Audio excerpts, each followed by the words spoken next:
Bonjour mes chers élèves, alors j'espère que vous allez bien et un bon confinement.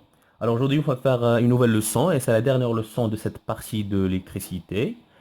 Notre leçon est intitulée Prévention des dangers du courant électrique. D'accord. Alors on va commencer par la première partie, c'est la recherche d'une panne. Alors au départ je dois réaliser le circuit que vous voyez ici, le circuit suivant. Alors vous connaissez déjà les éléments de ce circuit. Alors qu'est-ce qu'on a? On a un générateur, on a une lampe, et on a des fils et un interrupteur.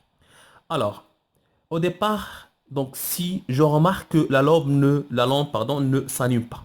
Alors c'est quoi? C'est-à-dire donc il y a une panne, il y a un problème. D'accord?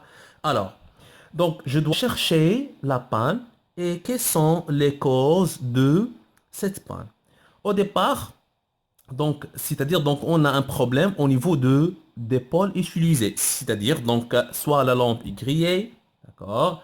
Alors donc soit la pile est usée ou bien détériorée, ou bien les fils sont découpés par exemple, d'accord? Ou bien, d'accord, donc l'interrupteur est mal utilisé. Bon. Bon, qu'est-ce que je dois faire? Je dois tester un à un les éléments du circuit défectueux. On utilise, d'accord, un voltmètre pour les dipôles actifs. Par exemple, le générateur, c'est le seul dipôle actif. Et j'utilise un ohmmètre pour les autres des pôles. D'accord? Et pour la lampe, je peux utiliser une lampe témoigne, c'est-à-dire donc une lampe en bon état. C'est-à-dire donc je connais déjà que cette lampe est en bon état et ça marche bien. D'accord? Bon, alors je vais commencer par la lampe. Donc qu'est-ce que je dois faire? Je dois utiliser une lampe à 1, d'accord, donc de bon état, une lampe témoigne, et je dois la brancher en parallèle, d'accord, donc soit en parallèle avec le générateur ou bien en parallèle avec cette lampe. De cette façon, alors je peux brancher une lampe témoigne, d'accord? Donc je peux l'appeler la lampe L2, ça c'est notre lampe L1, d'accord?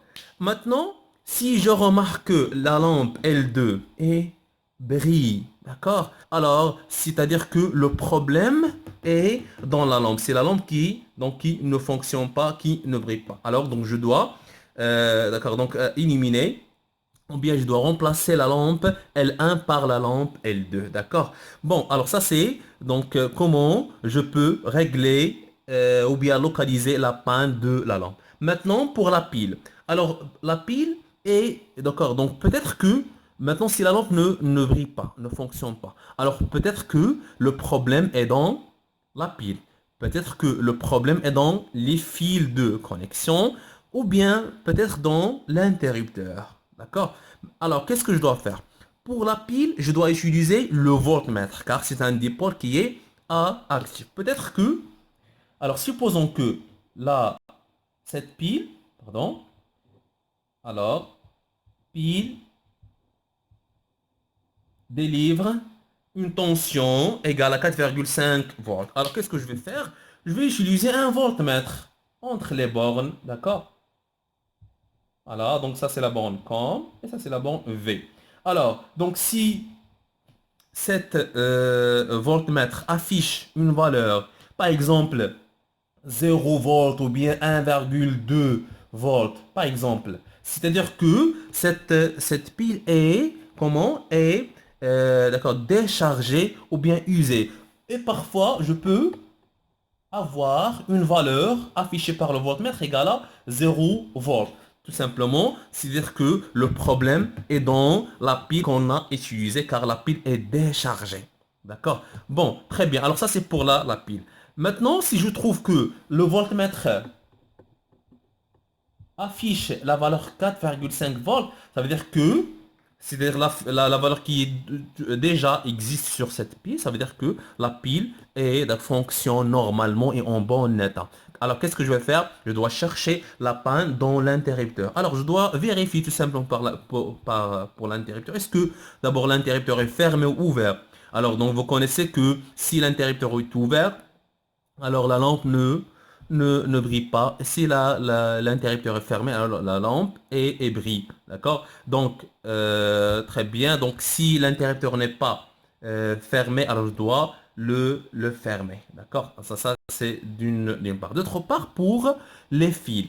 Alors, pour les fils, je dois vérifier est-ce que les fils n'est pas, d'accord, donc le fil n'est pas coupé avant d'utiliser. Parfois, je peux donc avoir un problème au niveau des fils. Peut-être que un fil est découpé avant d'utiliser. Alors, je dois vérifier ce problème pour détecter ou bien pour bien utiliser les fils. D'accord? Alors, maintenant, donc, si donc là, je ne peux pas, par exemple, vérifier à travers d'accord, l'ONU, car les fils, par exemple, les fils de connexion, et donc on a la gaine qui est fabriquée en plastique, et au milieu, qu'est-ce qu'on a? On a, d'accord, le matériau conducteur, par exemple, le cuivre. Alors, donc, je ne peux pas, par exemple, d'accord, donc, chercher la panne de fil à travers l'ONU, alors je dois utiliser un non-mètre. Alors comment je dois utiliser un non-mètre? Tout simplement, les fils, ce sont des résistances électriques. D'accord? Donc toutes d'accord, donc ou bien tous les matériaux conducteurs, alors contient une résistance. Alors on doit utiliser comment? Un non-mètre. Par exemple, alors supposons que ça c'est mon fil. D'accord? Alors le fil. Alors je peux brancher le fil entre les bornes d'un non-mètre. Très bien. Alors si l'ohmmètre affiche une valeur, d'accord, une valeur de la résistance de cette fil, une valeur qui est différente à zéro, l'essentiel différente d'accord, donc la valeur différente à zéro, donc c'est-à-dire que le fil fonctionne, d'accord? Très bien. Alors, donc dans ce cas, je peux travailler ou bien je peux utiliser ce fil sans aucun problème. Très bien. Alors, donc ce sont les démarches que je dois suivre pour chercher la panne. Alors, pour conclure, qu'est-ce qu'on a dit? Pour détecter la panne dans un circuit simple, alors, donc au départ, je dois utiliser une lampe témoigne. D'accord? Et on la branche en parallèle avec chaque élément, ou bien avec la pile, ou bien avec la lampe L1. D'accord? Donc, si d'accord, donc la lampe brille, donc c'est-à-dire que le problème est dans la première lampe que j'ai déjà utilisée. D'accord? Si un autre, donc c'est le fil ou bien l'interrupteur ne fonctionne pas, ça veut dire que ou bien si la lampe ne fonctionne pas, pardon, alors ça veut dire que le problème il existe soit dans le générateur, c'est-à-dire la pile, ou bien dans le fil, ou bien dans l'interrupteur qui est mal utilisé. D'accord? Alors, donc, c'est ça les étapes que je dois suivre pour donc, faire la recherche d'une panne. D'accord? Alors, on passe à la deuxième partie. Bon, alors, la deuxième partie, c'est le court-circuit. Alors, quelle est la signification de court-circuit qu'on entend toujours, d'accord? Donc, dans la vie quotidienne à la maison, qu'on entend toujours lorsqu'on a une en panne, on dit qu'on a un court-circuit, d'accord? Alors, je vais commencer dans un montage en série. Alors, voilà, donc ça, c'est le premier montage. Alors, donc, qu'est-ce que vous avez? Un générateur, vous avez de lampes branchées en série, d'accord? Voilà, donc les fils de connexion. Qu'est-ce qu'on va faire? On court-circuiter L2, la lampe L2. Alors, c'est-à-dire quoi un court-circuit? Lorsqu'un dipôle est court-circuit, si c'est deux bornes, voilà les deux bornes, d'accord? Voilà les deux bornes, voilà les deux bornes, sont reliées par un fil ou bien un matériau conducteur, de façon suivante. Alors, qu'est-ce qu'on va faire? On va court-circuiter L2. Alors, si je vous demande de court-circuiter L2, qu'est-ce que vous allez faire? Tout simplement, vous allez relier les deux bornes de L2 par un fil. Ça, c'est un, un fil. D'accord? Alors, si je vous demande de court-circuiter L1, qu'est-ce que vous allez faire? Vous allez faire de cette façon. D'accord? Donc, si je vous demande de court-circuiter la pile, alors qu'est-ce que vous allez faire? Tout simplement, vous allez faire cette façon. Alors, vous allez, d'accord, donc faire, ajouter ou bien d'accord, donc relier les deux bornes de la pile par un fil tout simplement. Alors maintenant, notre objectif, c'est de court-circuiter L2 pour chercher, alors pour savoir, d'accord, donc qu'est-ce qu'on va avoir à la fin, ou bien quels sont les problèmes de ce court-circuit. Bon, alors lorsqu'on va court-circuiter, par exemple, la lampe L2, qu'est-ce on va remarquer? Alors, on va remarquer que la lampe L2 est éteinte, d'accord? La lampe L2 s'éteint, d'accord? Ne fonctionne pas. Et la lampe L1, l'éclat de cette lampe devient plus fort, d'accord? Je répète, lorsqu'on court circuit L2, la lampe L2 ne fonctionne pas, d'accord? Donc, est éteinte, alors que la lampe L1, l'éclat de cette lampe devient plus fort, c'est-à-dire donc l'intensité devient, donc l'intensité du courant devient plus intense, d'accord? Bon, très bien. Alors, généralement, pourquoi? Car tout simplement, lorsque le courant, voilà, donc ça c'est le sens du courant, alors le courant traverse la lampe L1. Lorsqu'il arrive à ce point, alors le courant, il traverse, il passe par ce fil. D'accord? Il ne passe pas par la lampe L2. Tout simplement pourquoi? Car le fil utilisé est plus conducteur que le filament. On sait bien que dans chaque lampe, on a un filament, d'accord, conducteur, mais le fil est plus conducteur que la lampe L2. Alors c'est pour cela que, alors donc tout le courant, d'accord, donc sera traversé par donc le fil que j'ai utilisé entre les bandes de L2 et elle arrive à la borne négative, d'accord? Et dans ce cas, l'éclat de la lampe L1 devient plus fort. Très bien. Alors, qu'est-ce qu'on a dit? Donc, dans un circuit en série, un récepteur court-circuité, par exemple le cas de la lampe L2, ne fonctionne plus. D'accord? Ne brille pas, par exemple, le cas de la lampe. Et les lampes du circuit possédant un éclat plus fort. D'accord? Mais, alors dans ce cas, donc, elle risque d'être grillée. Car, alors, donc, l'intensité, ou bien, donc, plus que l'éclat devient plus fort, alors, c'est-à-dire l'intensité, d'accord, donc, devient, donc, on peut dire qu'on a une surintensité concernant la lampe L1 et on risque de perdre ou bien de détériorer la lampe L1. D'accord? On va voir dans les dangers de court-circuit après. Alors donc ça c'est ce qui concerne le montage en série. Alors on passe maintenant le cas d'un montage en dérivation. Alors maintenant le court-circuit dans un montage en dérivation. D'accord? Alors on réalise le montage, le premier montage, le montage numéro 1. D'accord? Ça c'est le montage numéro 2. Très bien. Alors on réalise le montage suivant en dérivation. On a la lampe L1 et L2 sont en dérivation. D'accord? Donc avec la pile, le générateur. Donc ça, c'est la branche principale, d'accord? Et ça, ce sont les branches des dérivés. Alors, donc, qu'est-ce qu'on va faire? Je vais court-circuiter la lampe L2. Alors, on va court-circuiter la lampe L2 comme le premier cas. De cette façon. Alors, un court-circuit, qu'est-ce qu'on a dit? Lorsqu'on relie les deux bornes. Voilà. Donc, ce sont les deux bornes. Sont les deux bornes. Alors, lorsqu'on relie les deux bornes, d'accord, d'un récepteur ou bien d'un dipôle, alors donc, on dit qu'on a court-circuité cette d'accord, lampe ou bien ce récepteur. Très bien. Alors, maintenant, qu'est-ce qu'on va remarquer? Alors, lorsque la lampe L2 est court-circuitée, toutes les lampes qu'on a, la lampe L1, ou bien lorsqu'on a par exemple une autre lampe L3 branchée en dérivation, toutes les lampes s'éteignent.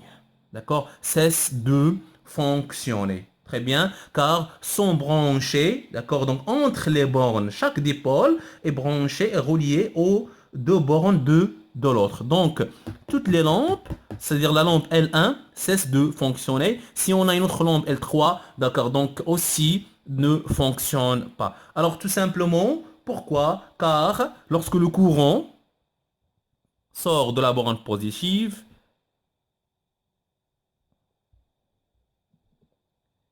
vers D'accord, donc pour arriver à la borne négative, alors donc dans ce cas, lorsqu'il arrive à ce point, il ne va pas traverser cette branche, elle ne passe pas par L1. D'accord, donc qu'est-ce qu'il va faire ce courant? Elle va traverser ce fil, d'accord, de cette façon. Très bien. Alors, ni la lampe L1, ni la lampe L1, ni la lampe L2 ne fonctionnent pas. Tout simplement car le fil que j'ai utilisé, d'accord, pour réaliser le court-circuit est plus conducteur que le filament de L1 et le filament de L2. Donc le courant, elle traverse ce fil que j'ai utilisé pour réaliser ce court-circuit et elle arrive à la borne négative. Alors donc on dit que donc, dans un circuit en dérivation, si l'un des dipôles, en général, soit vous avez les récepteurs, les lampes, soit vous avez par exemple un moteur, vous avez n'importe quel dipôle. Alors, donc, si l'un des dipôles est court-circuit, tous les récepteurs, tous les dipôles sont court-circuités et cessent de fonctionner et le courant devient très intense. Alors, dans ce cas, le courant devient très intense. Les fils, d'accord? Donc, les fils, ou bien, d'accord, donc la chaleur donc, devient plus grande dans les fils. Alors, ce courant provoque un échauffement des fils, d'accord, de connexion qui risque de prendre feu et de provoquer un incendie. Et ça, c'est parmi les dangers du court-circuit qu'on va voir dans la troisième partie. Alors maintenant, on passe à la troisième partie, les dangers d'un court-circuit. D'accord. Bon, alors on réalise le montage que vous avez ici. Alors en ajoutant la laine de fer, au lieu de faire par exemple un fil, alors ici on a introduit la laine de fer. La laine de fer en arabe, ou bien Jix. D'accord. Alors la laine de fer. Bon, alors qu'est-ce qu'on va faire au départ? Alors je dois court-circuiter la lampe qu'on a ici. Alors comment? Je dois faire la méthode suivante. Ça c'est un fil. Alors je dois ajouter entre les bornes de cette lampe un fil. Alors qu'est-ce qu'on a fait? On a court-circuité la lampe qu'on a ici. Alors qu'est-ce qu'on va remarquer? Donc on va remarquer que la laine de fer brûle. Alors brûle. D'accord? Alors cette laine de fer qu'on a utilisée, d'accord? Donc, et c'est brûlé facilement. Tout simplement, pourquoi? Alors, donc, car, qu'est-ce qu'on a dit? Lorsque le court-circuit se produit, la lampe s'éteint et l'intensité devient plus intense. L'intensité du courant qui circule devient plus intense. Donc, ce qui entraîne la chaleur, d'accord? La chaleur des fils de connexion. Et dans ce cas, puisqu'on a utilisé la laine de fer, qui a une faible résistance, alors donc cette laine est brûlée facilement car donc on a un court circuit dans le montage qu'on a ici. Alors, qu'est-ce qu'on a dit avant que, d'accord, donc le court-circuit peut provoquer un incendie et en même temps peut détériorer, d'accord, donc les récepteurs et les dipôles qu'on a ici, qu'on a dans un montage. Bon, alors qu'est-ce qu'on doit faire pour se protéger d'un court-circuit? Alors, donc, je dois chercher un matériel, d'accord, donc, ou bien, d'accord, donc un dipôle qui nous aide à se protéger contre le circuit. Alors, c'est donc lequel? C'est le fusible à Sahara. Alors, le fusible, je vais vous montrer quelques images de fusible et je vous montrer aussi comment je dois utiliser le fusible et quel est le rôle de ce dernier pour protéger le court-circuit.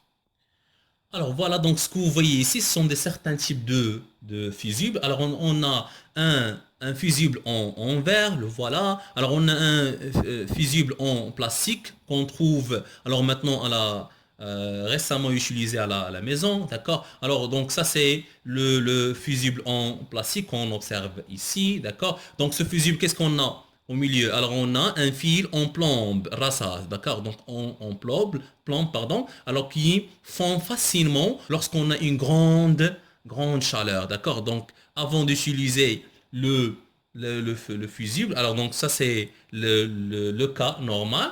Maintenant, lorsqu'on a utilisé le fusible dans un circuit, dans un montage, là on a un court-circuit. Alors donc ce fil en plomb fond facilement. Alors pour ouvrir le court ou bien le circuit. D'accord? On va voir ça après. Alors, donc on a des fusibles en plastique pour les voitures. Et même on a des fusibles en céramique pour l'installation électrique domestique, c'est-à-dire l'installation à la maison. D'accord? Très bien. Alors ça, c'est ce qui concerne les quelques types de fusibles. Alors on passe comment je vais utiliser ces fusibles pour protéger le circuit. Bon, alors on termine. Qu'est-ce qu'on a dit? On a dit que pour éviter les dangers d'un court-circuit, alors on doit utiliser, il est impératif de mettre en place des protections adaptées comme les fusibles. Alors, donc un fusible, je vais commencer par le symbole normalisé d'un fusible. Alors d'un fusible, tout simplement, pour introduire un fusible dans un circuit, ça c'est le symbole normalisé. Alors tout simplement, faites attention, ça c'est pas le symbole d'une résistance. La résistance, on n'a pas le trait, d'accord, qui passe au milieu. Très bien. Alors ça c'est le symbole d'une résistance. Ça c'est la résistance R. Mais ça c'est le fusible. Faites attention s'il vous plaît. Alors, pour protéger notre circuit contre, par exemple, un incendie, d'accord, pour, par exemple, dégradation des matériels, dégradation du circuit, l'électrocution, détérioration, d'accord, donc des pôles qu'on a ici sont les dangers d'un court-circuit. Alors, je peux introduire tout simplement dans cette place, de cette façon. Alors, donc, maintenant, qu'est-ce qu'on va remarquer après avoir introduit le fusible dans un cercle? Alors, on sait que le fusible est constitué d'un fil, un fil, d'accord, donc qui fond facilement. Par exemple, le plomb, d'accord. Alors, donc le fil qu'on a ici, c'est un fil qui fond, une sahar, d'accord, qui fond facilement. Alors, lorsqu'il est soumis à une trop forte chaleur engendrée par une surintensité. Alors, lorsqu'on réalise un court circuit, alors qu'est-ce qu'on a? On aura d'accord, donc une surintensité. Ça veut dire donc la tension devient plus intense. D'accord? L'intensité, pardon, l'intensité devient plus intense. Cela a pour effet de quoi? De couper le court-circuit et de protéger les équipements. C'est-à-dire, donc, lorsqu'on introduit un court-circuit, on va remarquer que ce fil, d'accord, fond facilement. Alors, lorsque ce fil fond facilement, alors donc, qu'est-ce que vous voyez ici? Alors, donc, dans ce cas, comme on a un interrupteur qui est ouvert, et dans ce cas, le courant, pardon, ne circule pas, et le circuit, donc dans ce cas, donc on protège les équipements contre les éventuelles dégradations ou bien risques, d'accord, donc d'incendie. Alors, le fusible protège aussi l'installation domestique à la maison. D'accord? Donc j'ai déjà vous montré les types de fusibles. Alors, on a des fusibles d'accord, spécial pour l'installation domestique. D'accord? Alors, les fusibles protègent l'installation électrique et le matériel. D'accord? Où nous ouvrons le circuit. D'accord? Lorsque ce fil fond facilement, alors donc le circuit s'ouvre automatiquement quand l'intensité dépasse la valeur maximale admissible par l'installation. Très bien. Alors, donc ça c'est l'utilisation ou bien le rôle d'un fusible en général. D'accord. Donc maintenant on passe à la dernière partie. Ce sont les dangers de l'électricité et quelques précautions à prendre. Alors maintenant, on passe à la dernière partie. Donc, c'est quelques précautions à prendre. Mais avant de ça, on sait bien que le courant électrique peut être très très dangereux pour l'être humain, pour le corps humain, pour nous. D'accord? Ce danger vient surtout du courant du secteur, c'est-à-dire dans l'installation électrique d'hémicycle, car on a une grande intensité, une grande tension, d'accord, donc qui arrive à 220 volts, d'accord, car elle est très forte et traverse sans problème notre peau pour entrer dans notre corps. Alors, quelles sont quelques précautions à prendre? Alors, on va utiliser la page 218. D'accord. Alors, dans cette page, alors vous avez pas mal de précautions à prendre, à suivre. Donc, par exemple, ne pas tirer brutalement sur un cordon d'alimentation, comme vous voyez ici dans l'image. Je ne dois pas.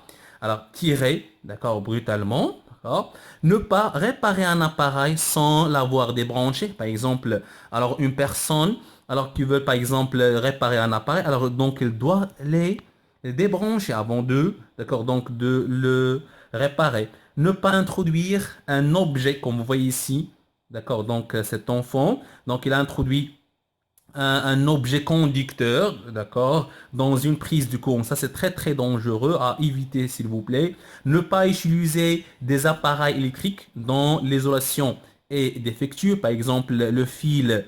D'accord, donc vous voyez ici, le fil est d'une des deux de sa gaine que vous voyez ici. D'accord.